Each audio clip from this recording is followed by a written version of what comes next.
Jokowi. Ya, beliau adalah presiden kita.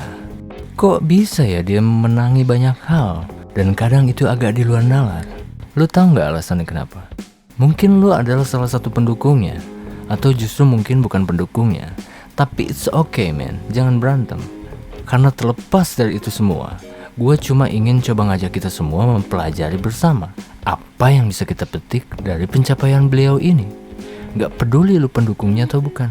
Jadi, mari kita sedikit bersikap pragmatis dalam hal yang satu ini man. Let's go.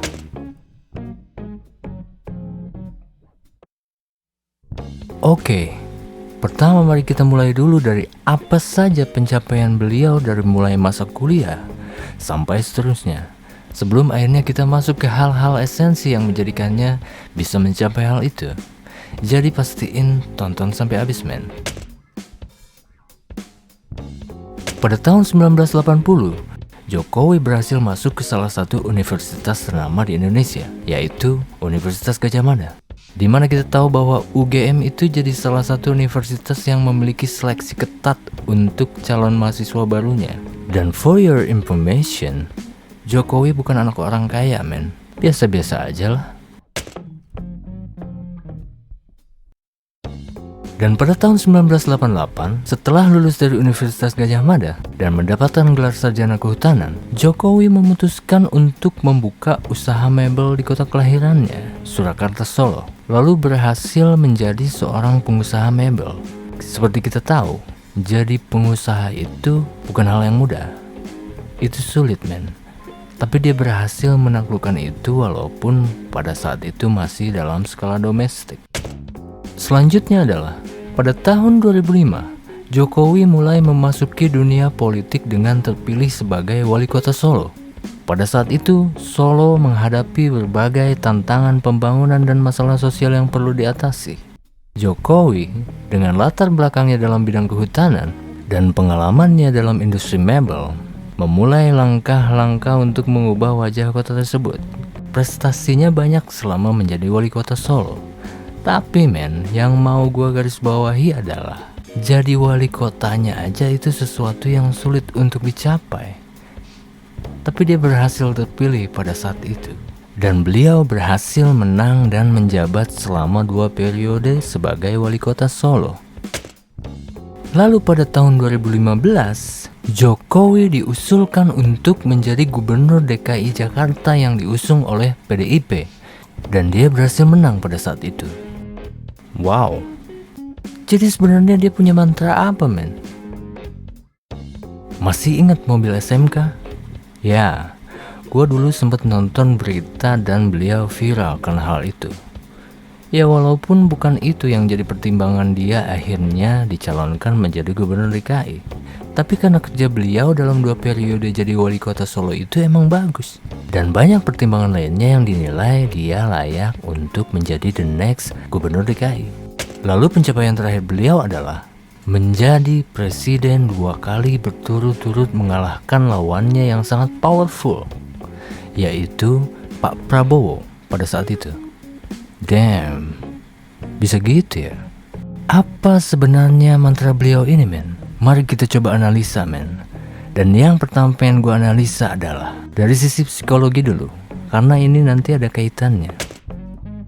Dalam konsep psikologi, gue berpendapat bahwa Jokowi mampu menerapkan konsep kesesuaian atau likability. Orang cenderung menyukai individu yang mereka anggap mirip atau memiliki kesamaan dengan diri mereka sendiri. Jika seseorang memiliki minat, nilai, atau sikap yang serupa dengan orang lain, maka mereka lebih cenderung untuk mendapatkan simpati.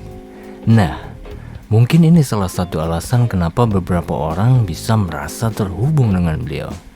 Karena mungkin sesuai dengan konsep kesesuaian dalam ilmu psikologi. Yang kedua adalah diferensiasi. Ini dia poin penting kedua.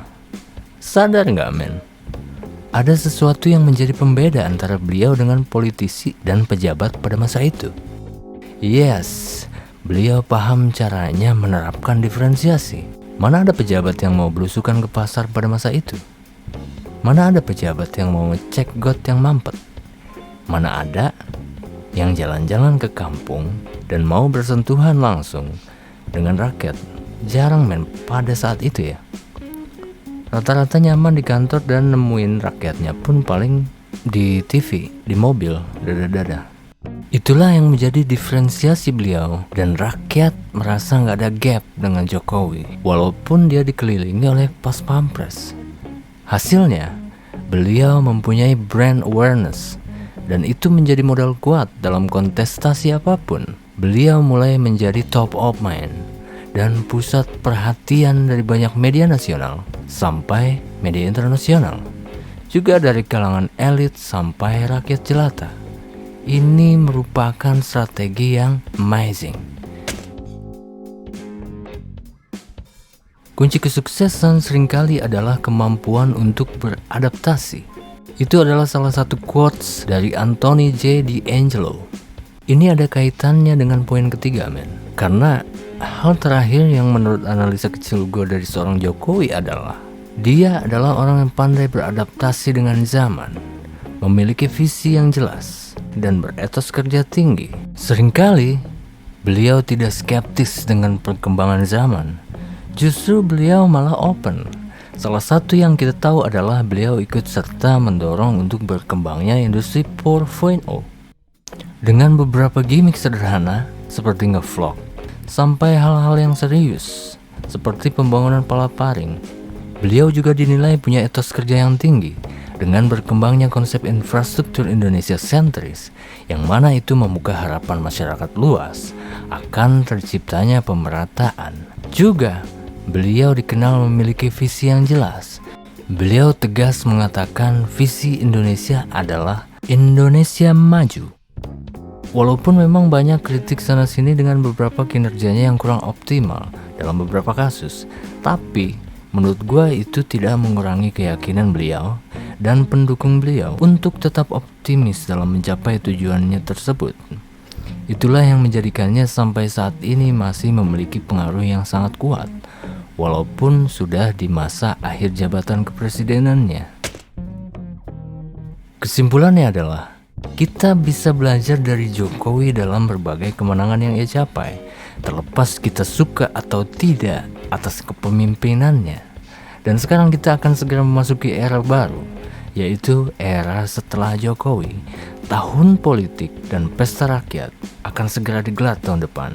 Sampai sekarang, pengaruh beliau masih sangat perkasa, dan usul beliau sangat ditunggu-tunggu oleh banyak masyarakat dan para elit dalam hal siapa yang akan ia usulkan untuk menjadi suksesornya nanti. Karena keputusan dan usulan beliau dinilai bisa menentukan arah percaturan politik nanti. Semoga kita bisa menemukan pemimpin-pemimpin hebat lainnya yang akan bisa membawa bangsa Indonesia semakin terbang di kancah dunia pada tahun 2024 nanti.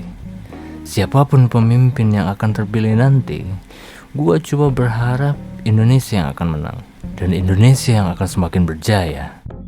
Arigato, men. Sampai ketemu lagi di episode selanjutnya. Gua Jang Tokyo. Sehat selalu.